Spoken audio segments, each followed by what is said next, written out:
great talking to you, man. And I can almost say right now, I am not happy with you because as we speak, it's raining and cloudy here in Toronto. Where are you? Where I'm hearing birds, singing around you. I think there are butterflies. I can probably see a rainbow somewhere else, man. And the weather is looking amazing where you are.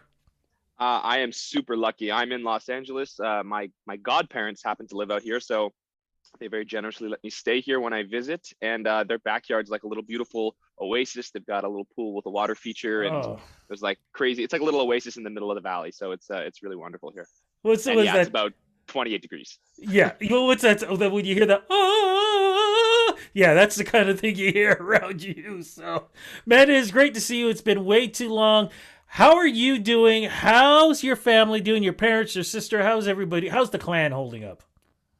Everyone's doing well. I think they're rebounding.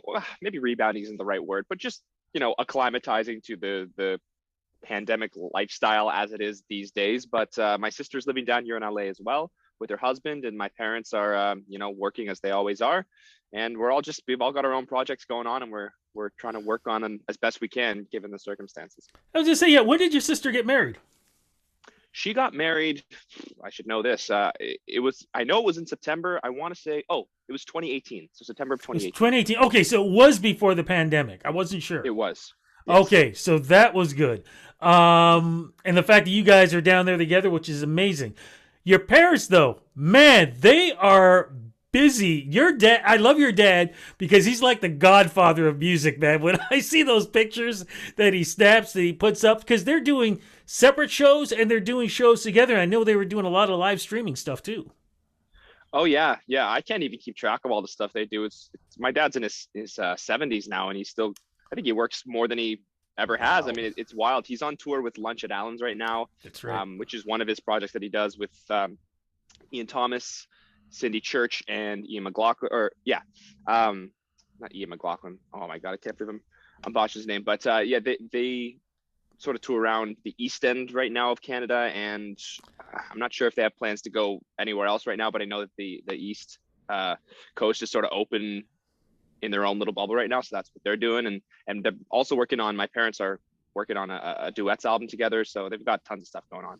And you're talking about Murray McLaughlin. Murray McLaughlin, yeah, Ian Thomas, Murray McLaughlin, yeah, Yeah, yeah, yeah, yeah. yeah. No, no, no problem. You, of course, and one of the big reasons why we're getting a chance to talk is new music coming out.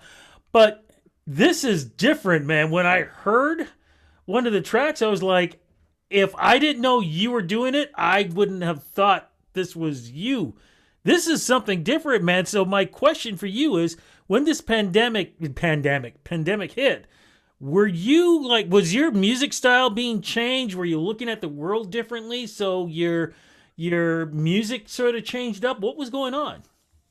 Well, I mean, as everyone knows, a lot of things changed when the world changed in 2020, and I had plans to move to Los Angeles, actually, where I am now, in the March of 2020, and that didn't work out. And I went home for a couple months. I moved back home just for like January and February was the plan, so then I could just not have a lease or anything and go out to LA when I had everything set up. And then I didn't, and that 2 month stay turned into a 9 month stay, and my sister and her husband ended up moving home from Nashville. So everything in my life definitely changed a lot, and I sort of fell into a depression, and I wasn't really happy with where I was at career wise and what kind of music I was making. And I mean, it was a tough time for everyone, so I'm sure that that didn't help, but it forced me to look at the stuff that I was making and make some decisions about whether it was truly representative of who I feel I am as an artist.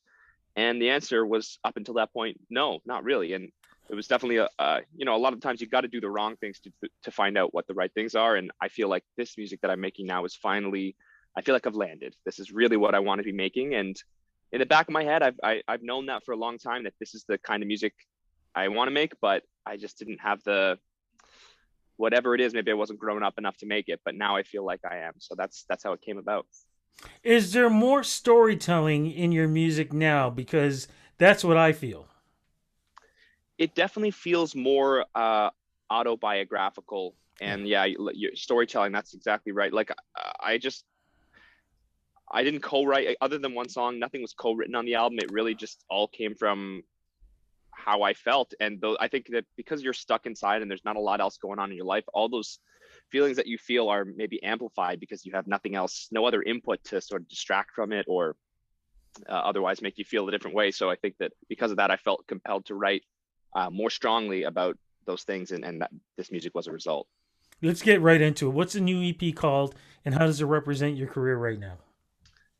It's called the 117 EP, which is sort of named after the highway that goes by my cottage, which is my favorite place in the world. It's actually got the coordinates of my cottage tattooed there. So it's always been a source of inspiration to me, just the times that I've had at that place. It's a special place for everyone in my family. And while I was writing all these songs, I sort of had a mental picture. When the movie was going on in my head as I was writing, was a lot of the scenes of that took place in that area. So I thought 117 would be a great title. And yeah, everything is out as of a few weeks ago, and we've had music videos coming as well as a separate live performance video with some acoustic versions of the songs. So there's lots of content to be had about it. I'm just really excited to share it. I saw one video. It was two young ladies in it. It's almost like, God, what was the single called again for that one? That one, I believe that one was Heaven Help Me. It's funny, I can't even keep them all straight because we went through so many iterations. And the really cool thing that excites me about it is there's 4 videos for 4 songs, but they all end up as one short film. So you can watch them separately, but it's not out yet. But at one point, there'll be a slightly different sort of a director's cut version, which is all of the songs going into each other and all of the videos going into each other in sort of chronological order. Not a lot of But people do that, man. That's very, very cool. What's that particular song about? Because that's what I mean by when I saw the video, heard you, heard everything. Again, if somebody said that was you, I would have said no, because I'm used to that, R&B soul kind of thing. This is completely different. I'm not even sure if what category of music I would even put that in.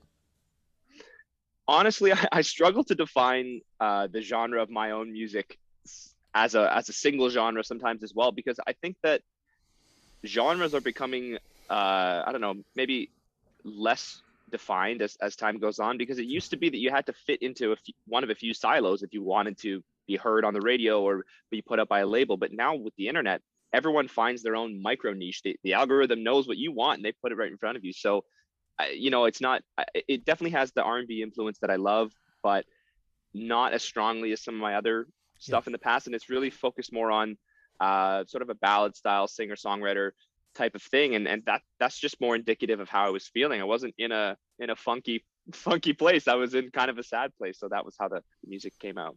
But you're in also, it looks like and sounds like to me, an artistic sort of mode. Like, the Beatles when they did Sergeant Pepper. I feel like you're going into that kind of a thing where it's not about a steady beat, but it's about the artistic ride through the music. Well, any comparison I can get to Sergeant Pepper's, I'll take, because that's a high compliment. But I definitely took a step back from thinking that I needed to uh, put it this way. A lot of upbeat music, writing that music doesn't necessarily come as easily to me as more mid or down tempo stuff. And there's reasons to try and make upbeat music, because a lot of music people want to listen to, they want to dance to, or they want to feel happy. You know, that's something that I definitely tried to shoot for when I was writing my stuff earlier, but I didn't try and shoot for anything other than what I felt the song wanted to be this time around. And I was really lucky that I had my parents ended up building a studio in their garage during the pandemic. So I had a space with a beautiful grand piano in it that I could just go and be isolated from everyone, more so than we already were, and just really work on these songs and listen to them and find out what it is they wanted to be, rather than trying to shoehorn them into a poppier mold or something with a beat that people could dance to, because that wasn't how I was feeling. That goes back to Chicago did that, Elton John did that, Bowie did that, and it sounds like you're on that stage. This is going to be really interesting, man, to hear the whole EP and then getting a chance too to see the videos. It really sounds like, man, you are on a definite new journey. How does that feel? It feels really good. I feel more proud of my music than I've ever felt. And it's not that I don't like the stuff I put up before. I do, but it doesn't feel like it came from the same place as this stuff. And now that I'm in LA, part of the reason I'm down here, I played a show, I have some writing sessions, but you're down here to meet people and to network. And I feel, and that's the part of the job that I find difficult a lot of the time. Promoting yourself is always tough, but I feel like it's coming to me much more easily this time around because I feel truly proud and attached to the music that I'm shopping around this time. So it really, it feels good.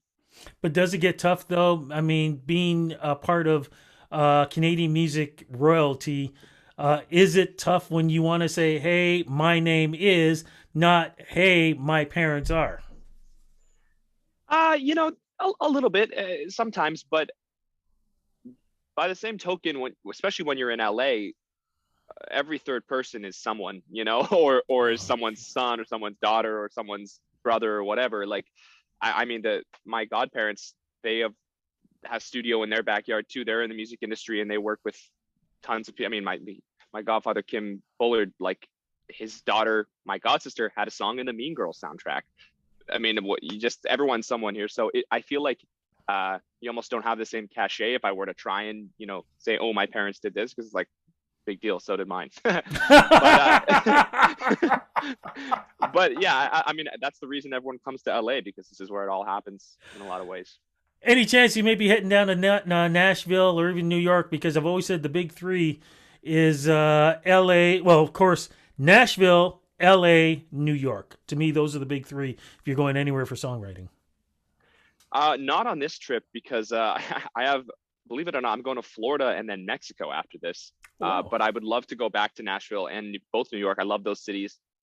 New York just feels like almost like Toronto's big brother sometimes. It's like I love that it has a similar metropolitan feel, but there's just so much. Every time you turn the corner, there's something going on. And Nashville just has the amazing songwriting. That's where my sister used to live, so I visited her there a lot. And her and I may be heading back there at some point to try and work with some people. So you never know. But on this trip, not this time. Okay. Now, what about tour wise or any kind of shows, whether it be virtual or being live? Any chance you're going to come back to the Great White North and perform? Absolutely, yeah. For sure, there's a virtual thing in the works. It's a funny thing. It's like an international.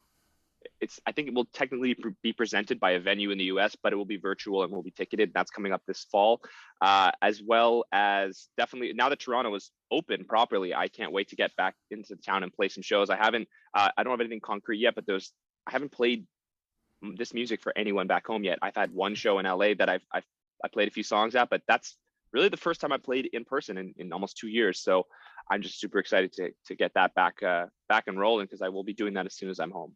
Yeah, looking forward to it because I think the last time I saw you perform was 2.5 years ago, and that showcase that you did. So, and that was amazing. So, looking forward to seeing you coming back.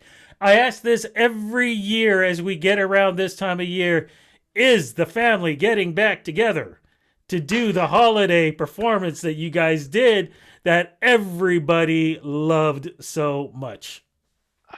You know, that is a Yes, good question. I yes, yes.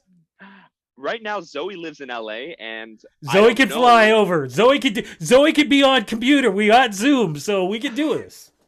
We have the space for it at our own house now. Last time we did it, it was at the Zoomer radio station, but Yeah.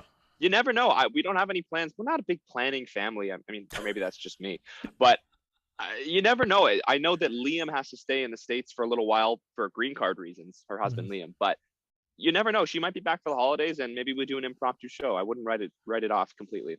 The fingers are crossed. It was great what you guys did before, so hopefully it'll happen. Look, as we're heading into, ending 2021, going to 2022, a lot of people, if you remember, people were just like, oh God, 2019, let's get to 2020. And then we're like, oh God, let's get to 2021. Now they're saying, let's get to 2022. Any words of wisdom from yourself and what you've experienced leading as we all have traveled this road together as we go into this new sphere in 2022? Any words of wisdom or advice that people should think about as we're looking forward, especially for what we've already dealt with? I think the best piece of advice that and I could definitely stand to take it myself more than I do, is just be kind to yourself. It's been a really hard 18 months. Life is hard as it is, and obviously the pandemic did not make things any easier. And I think that there's sort of this thing in our society that you feel like you always have to be working or achieving something, or I don't know, being productive. And that's definitely pressure that I feel, especially as a musician, because you're your own boss. And every time you look on Instagram, you see someone like, oh, so and so's in the studio, so and so's playing a show. It's like, why am I not doing that?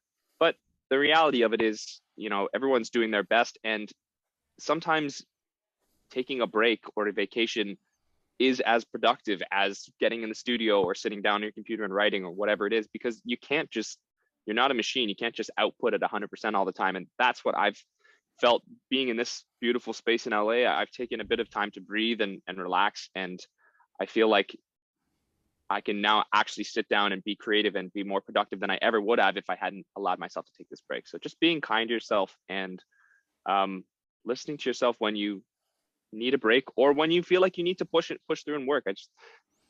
Life is hard right now, so give yourself a break. I absolutely agree with you. You know, it's funny. There are some days where I would just like, I'd like to take an hour and a half nap, and I'm going, no, because if I nap, that means I could have finished this up. So let me go do that. And you are right. Then so I'm realizing my brain's not all there together, and I've only done a half-assed job. Whereas if I would taken the nap and then did it, maybe I would have done a better job at. So absolutely agree with you on that, brother. Absolutely agree. Mm-hmm. Great talking to you, man, and great seeing you. I'm glad you're in a good space. Thank you for the great music. Looking forward to hearing the whole EP, and I'm definitely looking forward to seeing what this video trilogy is going to be all about. And please, big hugs to the family. And looking forward to, man, you coming back to Toronto, coming back to Ontario, seeing you perform live, which is amazing, and just getting a chance. Big hug and big handshake, brother. Thanks, Rudy. It was a pleasure. I'll pass that along to my family, and I'll see you at a show hopefully this fall back in Toronto.